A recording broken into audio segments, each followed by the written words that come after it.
Julius Caesar was dead. The man who had given Cleopatra back her throne, fathered her son, and for a brief, extraordinary moment seemed to be building an empire they might share, was gone, stabbed 23 times on the floor of the Roman Senate by men who called themselves liberators. Cleopatra was 25 years old. She was in Rome, surrounded by chaos, with a 3-year-old boy who carried his father's name and his father's enemies. She left immediately. She had no choice. Rome was about to become the most dangerous place in the world, and she needed to be in Egypt, on her throne, with her army, with her wealth intact, when the dust settled and a new master of Rome emerged. She was right to go. What followed Caesar's assassination was over a decade of brutal civil war that tore the Roman world apart. The conspirators, Brutus, Cassius, and their allies, believed that killing Caesar would restore the Republic. They were catastrophically wrong. Caesar's death didn't restore anything. It simply created a power vacuum that 3 men immediately rushed to fill.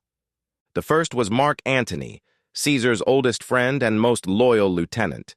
Brilliant, charismatic, physically powerful, and wildly popular with the army. The second was Marcus Lepidus, a solid, capable general with substantial military resources. The third was the most dangerous, a young man of 18 named Gaius Octavius, who had been studying quietly in Greece when Caesar was killed, and who arrived in Rome to discover that Caesar had left him everything. Caesar had secretly adopted him in his will, making him his legal son and heir. Overnight, this mild-looking teenager became Gaius Julius Caesar Octavianus, Octavian, and the political inheritor of the most powerful name in Rome. These 3 men formed what history calls the Second Triumvirate, a formal alliance to destroy the conspirators and divide the Roman world between them. Antony took the east. Octavian took the west. Lepidus got Africa. The conspirators were hunted down. Brutus and Cassius raised armies but were defeated at the Battle of Philippi in 42 BC. Both committed suicide. The liberators were gone. Now came the reckoning. Mark Antony, controlling the eastern Mediterranean, needed money, enormous amounts of money, to pay his soldiers, to fund his campaigns, to establish his position.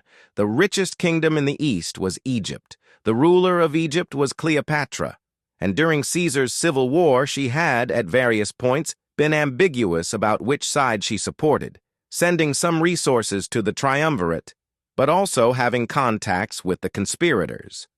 Antony summoned her to the city of Tarsus in what is now southern Turkey to explain herself. Cleopatra had dealt with one Roman general. She understood how this worked, and she was not going to appear before Antony as a supplicant, as a lesser power answering a summons from a greater one. She was going to arrive as a queen, as a goddess, as something Rome had never seen. She commissioned the most magnificent royal barge ever assembled. The hull was gilded, sheets of gold covering the wood so that the ship seemed to glow. The sails were purple, the color of royalty, of divinity. Silk, not canvas, so they moved differently in the wind. The oars were silver, and rowers kept time to music played by musicians positioned on deck. Silver couches with purple cushions, burning incense so fragrant that the smell reached the docks before the ship did. And at the center of it all, on a raised golden throne, Cleopatra, dressed as Aphrodite, the goddess of love, surrounded by attendants dressed as cupids and sea nymphs. The ancient historian Plutarch describes what happened when this barge came into the harbor at Tarsus.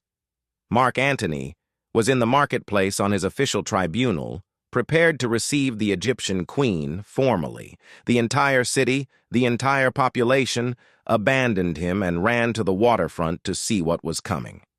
Antony sat alone on his tribunal, the crowd gone, and had to listen to the sound of a city losing its collective mind over his summoned guest.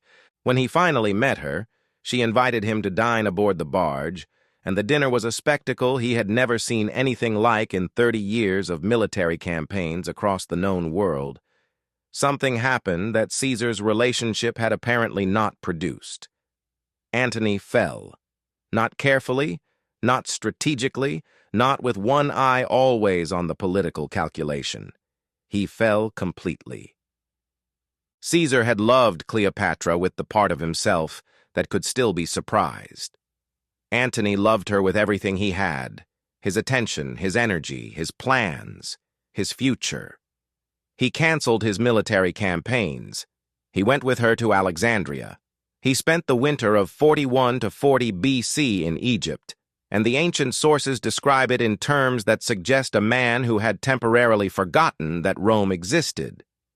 In Alexandria, he and Cleopatra formed a society they called the Inimitable Livers, a group of friends dedicated to pleasure, to feasting, to extravagance, to experience. They competed with each other in the lavishness of their entertainments, the creativity of their games, the scale of their celebrations. It was magnificent, and it was reckless. Every day Antony spent in Alexandria was a day Octavian was spending in Rome, consolidating power, building alliances, managing his image, and waiting. Antony eventually had to leave. Rome required it. He married Octavian's sister, Octavia, in a political alliance designed to bind the two men together and prevent civil war between them. He went back to fighting Rome's enemies in the east.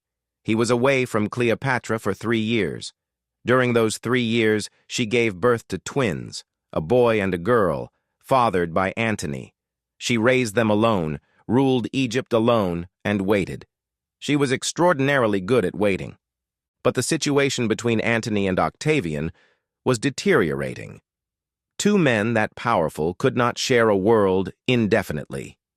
The alliance was cracking, and Antony, increasingly finding that Octavia's Rome and Cleopatra's Alexandria represented two completely different visions of what his life was going to be, was making choices that suggested he had already decided. He returned to Alexandria. He returned to Cleopatra. Next episode, the final war, the battle that would decide who ruled the world, and the deaths that ended the ancient world's greatest love story forever. Subscribe so you don't miss it.